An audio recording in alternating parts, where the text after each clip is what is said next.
कहीं ऐसा लग रहा है कि जो याचिकाकर्ता के वकील हैं और कपिल सिब्बल भी जब खड़े होकर कोर्ट रूम में बात कर रहे हैं, अपनी दलीलें पेश कर रहे हैं, तो वो बाहर जो राजनीति हो रही है इस मामले में वैसी ही दलीलें कोर्ट रूम में भी पेश करना चाहते हैं। लेकिन जजेस का रुख जो है वो बिल्कुल साफ है। जस्टिस राव ने साफ कह दिया है कि जो काम बुलडोजर से होता है तो वो तो बुलडोजर से ही होगा, और दूसरी तरफ अगर आप चाहते हैं कि हम पूरे देश में अतिक्रमण के कारण पे रोक लगा दें, वो तो पॉसिबल नहीं हो सकता। तो कहीं ना कहीं जो राजनीतिक दलीलें हैं, क्या वो अपनी जगह बनाने की कोशिश कर रही हैं कोर्ट रूम में, और वो कोशिश लगता है कि कामयाब तो नहीं हो रही है, कपिल सिब्बल की हो चाहे दुष्यंत दवे की हो।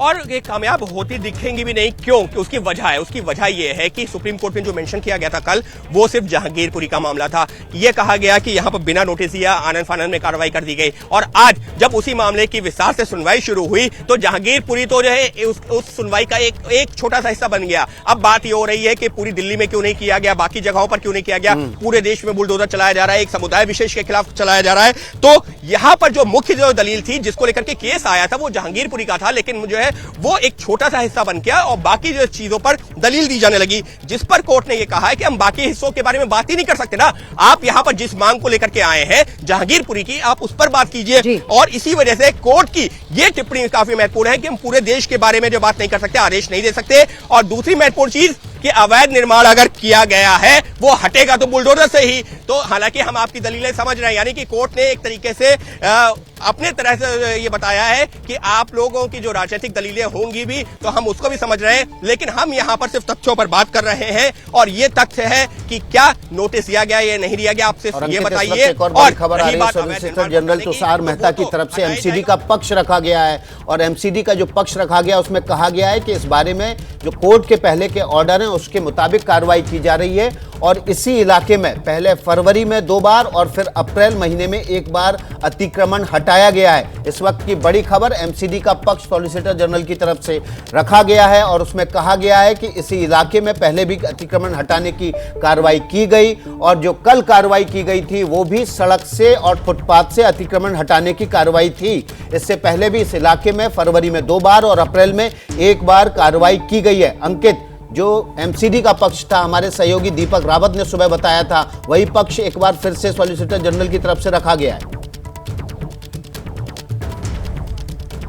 बिल्कुल विकास, क्योंकि एमसीडी कोर्ट में यही बताने की कोशिश करेगी, जिसका हम लोग भी चर्चा भी कर रहे थे जब दीपक ने ये खबर दर्शकों के सामने दी थी, और हम लोग चर्चा जब ये कर रहे थे तो यही था कि एमसीडी ये बताने की ही कोशिश करेगी कि कानूनी तौर पर कार्रवाई की जा रही है, कोई पक्षपातपूर्ण रवैया नहीं अपनाया जा रहा है, और उसके आधार के लिए हाईकोर्ट में जो सुनवाई चल रही थी उसका जिक्र किया जाएगा, और वही किया गया है। सॉलिसिटर जनरल जो कि एमसीडी की तरफ से पेश हो रहे हैं वो ये बताने की कोशिश कर रहे हैं कि देखिए, लगातार ये आरोप लग रहा है कि हम एक समुदाय विशेष के खिलाफ कार्रवाई कर रहे हैं, एक पर्टिकुलर इलाके में क्यों कर रहे हैं, जबकि यहां पर तो हमने सिर्फ जो है हाईकोर्ट के आदेश का पालन किया है और अवैध निर्माण को हटाया है। इस सबके बीच में कुछ और महत्वपूर्ण दलीलें सामने आ गई हैं।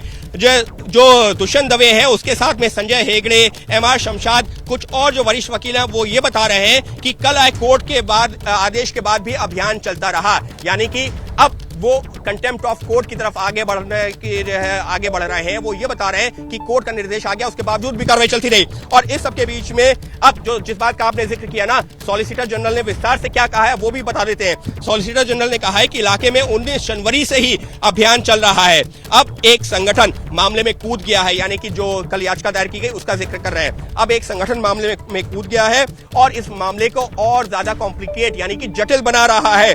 जनवरी से अब तक स्थानीय लोग हाईकोर्ट नहीं गए क्योंकि उन्हें पता है कि कागज दिखाने पड़ेंगे, यानी कि मामला अचानक नहीं आया, मामला पिछले 3 महीने से चल रहा था।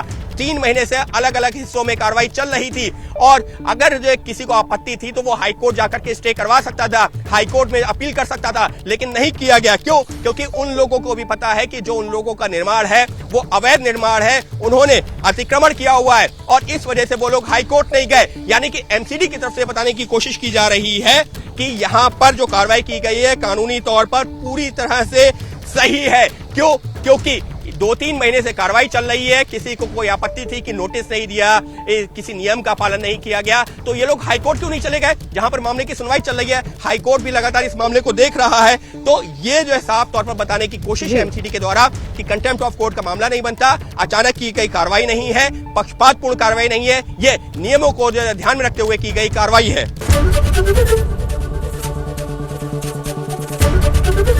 एबीपी न्यूज आपको रखे आगे।